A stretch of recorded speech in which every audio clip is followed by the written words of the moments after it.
Hello everyone, আমি পিয়ালি। আমার নতুন একটি মিনি ব্লগে তোমাদের সবাইকে স্বাগত। তো তোমাদের সাথে আজকে শেয়ার করছি শনিবার দিনের ভিডিওটা। তো তখন ঘড়িতে বেজে গেছিলো মোটামুটি 1:45, আর দুপুরবেলায় খাওয়া দাওয়া করে ভাবলাম যে ফ্রি তো আছি, তো চলো কিছু বানানো যাক। আর সেদিনকে রাত্রিবেলায় আমি রান্না করেছিলাম লুচি। আগে থেকেই প্ল্যান করে রেখেছিলাম যে সেদিনকে আর ভাত টাত কিছু করবো না, ঠান্ডাও তো বেশ ভালোই পড়েছে, তো চলো লুচি করা যাক। আর এবার আমার কি মনে হলো যে লুচির সাথে না সুজিটা আমার বেশ ভালোই লাগে, তো একটু সুজি বানাবো। এবার গল্প হচ্ছে, আমি এর আগে কখনোই সুজি বানাইনি। তো মাকে ফোন করে মার কাছ থেকে সুজি বানানোটা পুরোটা শুনে আমি আমার মতন করে একটু বানিয়ে নিয়েছিলাম। তো এখানে প্রথমেই সুজিটাকে একটুখানি ঘিয়ের মধ্যে ভেজে নিয়েছিলাম তেজপাতা ফোড়ন দিয়ে, তারপর যেরকম হয় আর কি দুধটা দিয়ে দিলাম। দুধটা কিন্তু চিনি দিয়ে আমি আগে থেকেই একটু গরম করে রেখে দিয়েছিলাম। আর এই দেখো এখানে কিন্তু মোটামুটি সুজি রেডি। তো সুজি যে এত সোজা রান্না করা আমি জানতামই না, যেহেতু এর আগে কখনো করিনি। তো এখানে সুজিটা মোটামুটি রেডি হয়ে গেছিলো। তো তারপর এখানে এই প্লেটটা নিয়ে নিয়েছি, বোলটা আর কি। এখানেও আমি আবার একটু ঘি মাখিয়ে নিচ্ছিলাম যাতে সুজিটা তলায় না বেশি লেগে থাকে। তো এক্সট্রা অর্ডিনারি কাজ যাকে বলে, এমনি ঢেলে দিলেই হতো, কিন্তু ওই আর কি।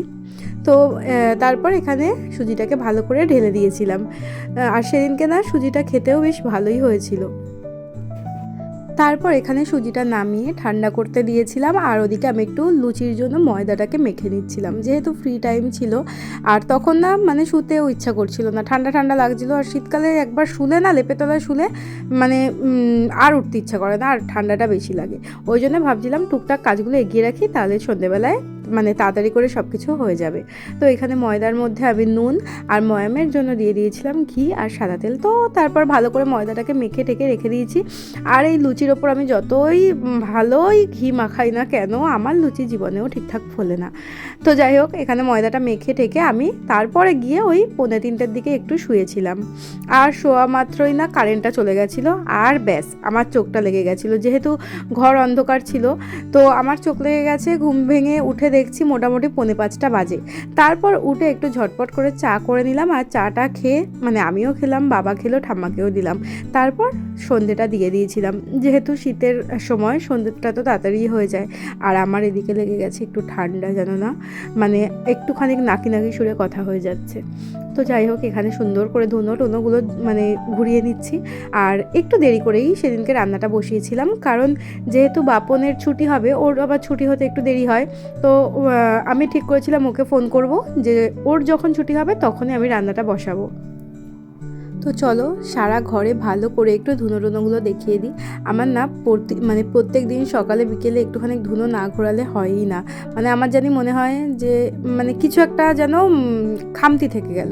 কারণ যাই করি না কেন, আমি দুবেলা একটুখানি ধুনোটা ঘোরানোর চেষ্টা করি, তাহলে বেশ ভালো লাগে। যেহেতু আমার ঘরে এখনও সিংহাসন নেই, তো ধুনো দিলে একটু বেশিই ভালো লাগে। তারপর এখানে 7:30-র দিকে, 7:30 না সরি 6:45-র দিকে বাপনকে ফোন করেছিলাম। আর মোটামুটি তো অবাক, শুনলাম ওর ছুটি হয়ে গেছে। তাই তারপর রান্নাঘরে এসে দেখো এখানে রান্নাটা বসিয়ে দিয়েছি। যেহেতু ময়দাটা মাখাই ছিল, তো লুচিটা ভাজলেই হয়ে যাবে, তাই তরকারিটাই আগে বসালাম। এখানে সর্ষের তেল গরম করে ওই সিম্পল যে আলুর তরকারিটা হয় সেটাই করেছিলাম। কালো জিরে কাঁচা লঙ্কা ফোড়ন দিয়ে আলু, মটরশুঁটি আর টমেটোটা দিয়ে দিয়েছিলাম। আর অ্যাকচুয়ালি এটা সাদা আলুর তরকারি, বাট আমি একটু হলুদ দিয়েছিলাম, কারণ আমাদের বাড়িতে একটুখানি সাদা জিনিসটা খুব একটা পছন্দ করে না রান্নায়। তো এই তরকারিটা না খেতে আমার ভীষণ ভালো লাগে। আর এই যে একটু নেড়ে চেড়ে, এই আলুগুলো বেশি ভাজতেও লাগে না যেহেতু তরকারির আলু, তো এখানে জল দিয়ে দিয়েছিলাম। আর এই সব করতে করতে না আমার একটু খিদেও পেয়ে গেছিলো। তারপর বাবাকে ফোন করলাম যে আমার খিদে পেয়েছে, কিছু একটা এনে দাও, জানো তো। তারপর বাবা আমাকে ফুচকাও এনে দিয়েছিল। আর এই যে বাবা এই লঙ্কাগুলো এনেছে, বাপরে বাপ, আমি এত ঝাল খেতে ভালোবাসি, কিন্তু এই লঙ্কাগুলো না তার থেকেও ঝাল। যাই হোক, এখানে ঝোলটা ফুটে গেছে। তারপর দিয়ে দিয়েছিলাম একটু বেশ খানিকটা পরিমাণে ধনেপাতা। আর এই তরকারিটা খেতে কী যে ভালো হয়েছিল। তো চলো এটা ফুটুক, ওদিকে আমি টপ ফুচকাগুলো খেয়ে নিই। এই যে এখানে মোটামুটি 20 টাকার ফুচকা আছে, আর আমি তো মনের সুখে ওখানে দাঁড়িয়ে দাঁড়িয়ে ফুচকা খাচ্ছি, আর ওদিকে রান্নাটাও হচ্ছে, আলুগুলো সেদ্ধ হচ্ছে। আর আলুর তরকারিটার মধ্যে জলটা একটু বেশি দিয়েছি, কারণ যেহেতু আমরা 4 জনে মিলে খাবো, আমি, বাপন, বাবা আর ঠাম্মা। তো শুধু তরকারি যেহেতু, ওই জন্য একটু ভাবলাম পাতলা করেই করি। তারপর ফুচকা খাওয়ার চক্করে দেখলাম জল টল একদম টেনে এই অবস্থা। কিন্তু তরকারিটা জাস্ট অসাধারণ খেতে হয়েছিল। আর এই যে ময়দাটা মেখে রেখেছিলাম সেখান থেকে লেচিগুলো আমি কেটে রেখে দিয়েছি। এখানে মোটামুটি 19টা মতন লেচি হয়েছিল।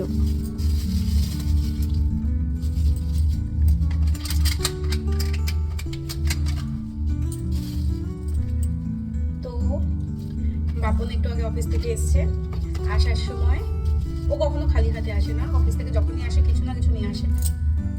এটা হচ্ছে একদম গরম লেডিগিনি, যেটা আমার অনেক প্রিয়, মানে এতই নরম মনে হচ্ছে তুলোর বস্তা হাতে বসিয়েছি। দাঁড়ায় ফেলে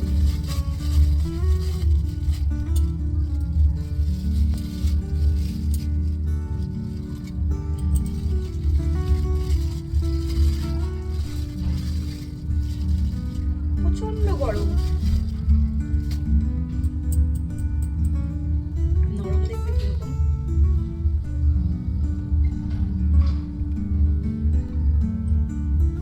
এই হচ্ছে লেডিগিনি, আর আমি এখন লুচি ভাজবো। রাত 10টার গাড়ি মোটামুটি 8:30টার মধ্যে বাড়িতে ঢুকে গেছে, মানে বাপন 8:30টার মধ্যে সেদিনকে বাড়ি চলে এসেছিল, তাই জন্য লুচিগুলো বেলে নিচ্ছিলাম। আর ও আমার পেছনে এসেছে, কি না ও লুচি ভাজবে। এটা তো সেই কিরকম আছে বলতো?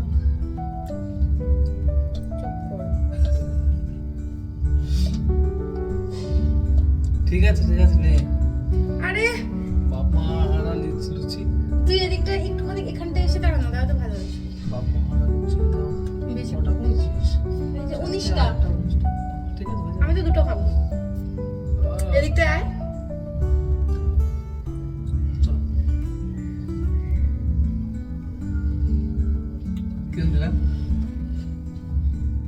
তারপর ঠাকুরের নাম নিয়ে লুচিগুলো ছেড়ে দিলাম গরম তেলের মধ্যে। ভাবছিলাম ফুলবে না, কিন্তু প্রথমটাই যা এত সুন্দর ফুলেছিল। তবে আমার জন্য না, আমাকে লুচি ভাজা শেখাচ্ছে, তাকে তো আমি ভাজতে দিইনি। আমি ভাবলাম যে পুরোটা আমি যখন করেছি আমিই করব। তো আমার পেছনে দাঁড়িয়ে দাঁড়িয়ে কীভাবে লুচি ভাজতে হয়, কী করলে লুচি ফুলবে, সেগুলোই আমাকে বলছিল। জাস্ট শোনো একবার, আর তোমরা কেউ চাইলে শিখেও নিতে পারো।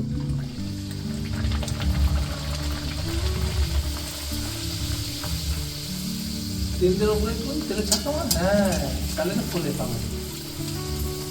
বুঝিস বাবা, ওইটা দেবা আর সুন্দর বলেছে।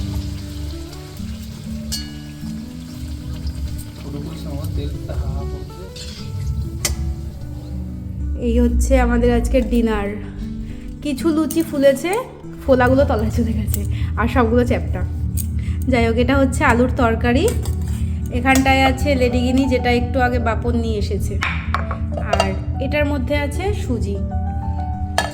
খাওয়া দাওয়া শুরু হয়ে গেছে। কীরকম হয়েছে? ভালো? আচ্ছা, শীতকাল বলে আমরা এখন পাতায় খাচ্ছি, নেমন্তন্ন বাড়ি, তাই তো? আমরা নেমন্তন্ন ওই যে ঠাম্মা। হ্যাঁ, এই তো যাচ্ছে। তরকারিটা খুবই ভালো হয়েছে, লুচির সঙ্গে খুব জমছে। ও বাবা, আমি ফুচকা খেয়েছি একটু আগে, ওই জন্য আমার খিদেটা একটু কমে গেছে। আমাকে একটু একটু করে বলেছি যে মুখের মধ্যে দিয়ে দিতে, ব্যাস। ভালো আছে? আছে আরো আছে। এরকম সিম্পল তরকারি ভালো লাগে। তোকে কটা মিষ্টি দেবো? যে কয় দিয়ে পারিস। ও বাবা, কেন? তুই গেলে এটা দে। আমি খাবো না গো ঠাম্মা এখন, বাবা আমি মিষ্টি এত খাই না, একটা পরে খাবো শোয়ার আগে। তখন বাজে রাত 9:30। আমাদের খাওয়া দাওয়া কমপ্লিট। যেহেতু লুচি খেয়েছিলাম তাই তাড়াতাড়ি খাওয়া দাওয়া হয়ে গেছে। আর সুজিটা না খুব সুন্দর হয়েছিল খেতে। বাপন তো বলেছে ওর জন্য রেখে দিতে, ও সোমবার নাকি অফিসে নিয়ে যাবে।